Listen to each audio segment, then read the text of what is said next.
Antibiotic রিসার্চে একটা প্রথম step যেটা হয় সেটাকে বলে ক্রাউডেড প্লেট মেথড। তোমাকে যদি বলা হয় যে তুমি একটা ব্যাকটেরিয়া খুঁজে দাও সয়েল থেকে যেটা অ্যান্টিবায়োটিক প্রডিউস করে, suppose you are given a project like that, so the process will start with a crowded plate technique. Means তুমি পেট্রি ডিশে খুব ক্রাউডেড অবস্থাতে ব্যাকটেরিয়াগুলোকে গ্রো করাবে।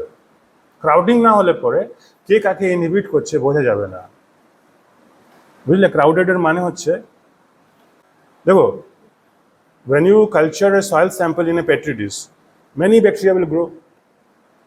Okay, and we want here that bacteria should grow in a crowded manner, एक के ऊपर एक एकदम ऐसे चढ़ जाए, ऐसे टाइप का। तो हम उसको डाइल्यूट नहीं करेंगे, अदरवाइज हम उसको डाइल्यूट करते हैं। अगर हमको कॉलोनी स्क्रीन करना है, प्योर कल्चर पाना है, तो हम उसको पानी में या फॉस्फेट बफर में पहले डाइल्यूट करेंगे, सॉयल को सस्पेंड करेंगे पहले। सपोज 1 ग्राम सॉयल लिया, 9 ml ऑफ वाटर में सस्पेंड किया, स्टेराइल वाटर, काफ़ी देर तक शेक करने के बाद फिर वहाँ से 1 ml लिया, फिर 9 ml ऑफ स्टेराइल वाटर में सस्पेंड किया, तो 10⁻⁻1 डाइल्यूशन हो गया। फिर वहाँ से 1 ml लिया और फिर 9 ml स्टेराइल वाटर, 10⁻2 हो गया। এটা হলো সিরিয়াল ডাইলুশন। এরপর তুমি 10⁻5, -6, -7টাকে প্লেটে প্লেট করলে তো তুমি কিছু কলোনি পাবে, গুনতে পারবে কলোনি। কিন্তু এইখানে আমরা চাইছি ডাইরেক্ট প্লেট করবো, ক্রাউডেড চাইছি। তাহলে ক্রাউডেড হলে পরে কি হবে, এখানে একটা, এখানে একটা, এখানে একটা, এখানে একটা, এখানে একটা, বিভিন্ন রকম ব্যাকটেরিয়া ক্রাউডেড অবস্থায় গ্রো করতে শুরু করবে। এগুলো কিন্তু এক ব্যাকটেরিয়া নয়, they are different different bacteria, है ना। अब तुमको देखना है कि किसके बगल में कौन किसी कारण से कुछ बैक्टीरिया नहीं ग्रो किया है। तुमको ऐसा सिनेरियो में दिखेगा कि कोई एक बैक्टीरिया है यहाँ पर, सपोज उसका अगल बगल कोई बैक्टीरिया नहीं ग्रो किया है, जबकि हमने क्राउडेड प्लेट किया था। और तुमको दिखेगा कि मोटा मोटी रिंग टाइप का उसके बाहर में नहीं ग्रो किया है। Okay, that could be a probable bacteria secreting antibiotic, or maybe it may not be antibiotic, it may be changing the environment beside it, it may be releasing some acid, the pH is being changed maybe, है ना, जिसके वजह से कोई organic acid release कर रहा है जिसके चलते बगल में ऑर्गेनिज्म नहीं ग्रो कर रहा है उस पीएच पर, वो एंटीबायोटिक नहीं भी हो सकता है, और हो भी सकता है। इसके बाद का स्टेप हम उसको स्क्रीन कर लेंगे, हमको नहीं पता कि वो एंटीबायोटिक है कि नहीं है, रिसर्च तो ऐसे ही शुरू होगा।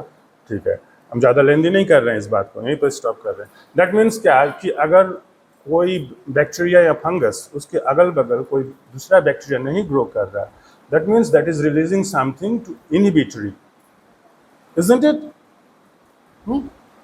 आपको अगर फिर से प्रूव करना है तो यहाँ से, ठीक है, ये वाला बैक्टीरिया आपको मिला जो कि प्रोबेबल एंटीबायोटिक प्रोड्यूसर। ठीक है, अब इसको एक काम करो, और एक पेट्री डिश लिया और यहाँ से इसको पिकअप करके यहाँ पर एक लाइन ऐसे टान दिया। किससे पिकअप किया? ये निडल और लूप से, इनोकुलेटिंग लूप या इनोकुलेटिंग निडल होता है, स्ट्रेट होता है, उसमें कोई लूप नहीं रहता। एक होता है निडल, जिससे आपको बहुत भीड़ में, ये जो क्राउडेड है, from a crowded plate you have to pick a colony, so you need a needle type of thing. Nowadays we use toothpick. Toothpick is quite good. You can sterilize that. Use that toothpick to pick one bacteria from one, and culture that in a separate media. That is called pure culture. When you are bringing a single colony into a separate culture, only that bacteria is growing there. That is a pure culture. A pure culture is basically a derivative of a single strain from a single colony. Colony means what? Clones of bacteria. একটা colony একটা bacteria দিয়ে produce হয়েছে। You cannot see a single bacterium, but when it grows in colony, you can see them. When they grow at a place in quite a number, then you can see the colony.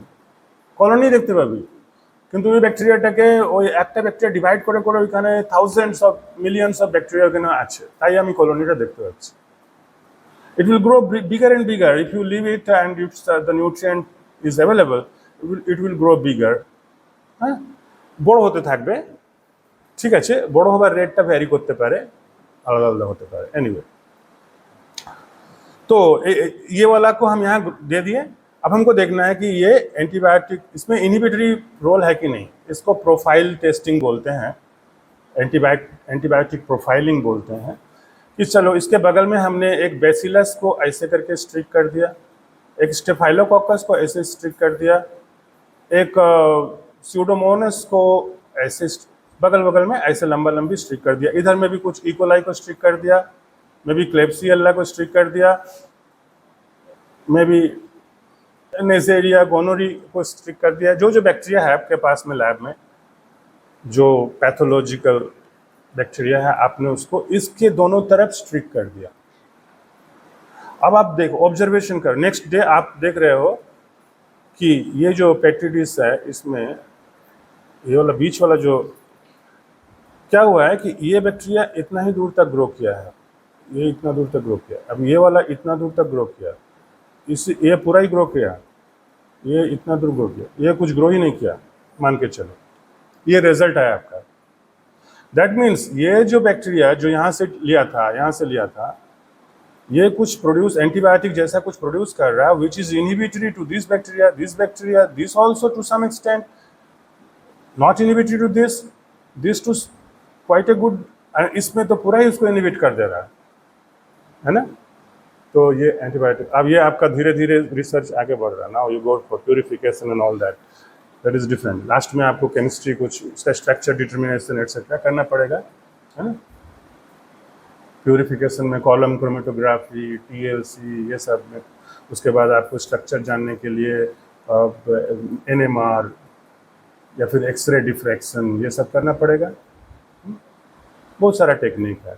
मास जानना पड़ेगा, mass spectroscopy से उसका molecular weight कितना है, तो आप determine कर सकते हो कितना सारा कार्बन हाइड्रोजन होने से आपका उतना मास होता है ना। तो ऐसे ऐसे करते करते आप डिटरमाइन कर सकते हो कि क्या स्ट्रक्चर है।